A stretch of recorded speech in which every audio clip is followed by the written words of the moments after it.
Pemirsa, masih dengan informasi yang sama, sosok Daifat Apkari juara 1 kelas 2 tahun event Pushbike Silaturahmi edisi 5 yang digelar di Sekolah Palembang Harapan ternyata sudah kenyang pengalaman. Di mana sebelumnya Daifat sudah beberapa kali ikut kejuaraan Pushbike dan meraih juara.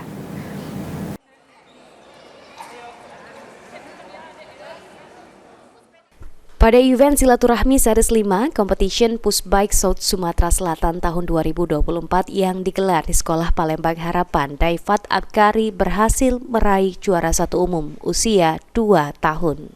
Dengan keberhasilan tersebut, orang tua Daifat menyambut gembira. Menurut Teddy, telah bermain Pushbike selama 1 tahun karena mengikuti kakak-kakaknya. Persiapan yang dilakukan sebelumnya dengan melakukan perbaikan terhadap sepeda agar tidak ada kendala pada saat berlomba. Untuk latihan sendiri rutin dilakukan 1 minggu 2 kali karena Daifat ini masuk di Dwi Star Ride Bike Academy. Lebih lanjut, Teddy menjelaskan bahwa Daifat ini sudah sering mengikuti lomba di luar kota seperti Jakarta, Lampung, dan Bangka. Sebelumnya Daifat juga pernah meraih juara 5 di Jakarta dan juara 4 di Lampung. Pak, anak kita juara berapa tadi, Pak? Kalau Daifat ini kelas 2 tahun, juara 1 podium pertama. Untuk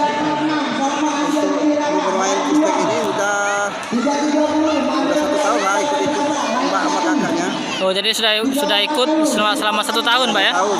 Terus Pak, untuk persiapan kita dalam perlombaan Pushbike hari ini seperti apa, Pak, sebelumnya? Kalau persiapan sih ini aja apa? Seperti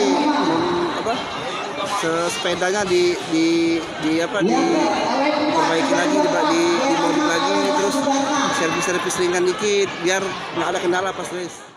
Ditambahkan Teddy, dalam waktu dekat Daifat akan kembali mengikuti event Pushbike untuk Region Sumatera di Lampung dan menargetkan hasil yang lebih baik lagi. Ilham Wahyudi, PAL TV.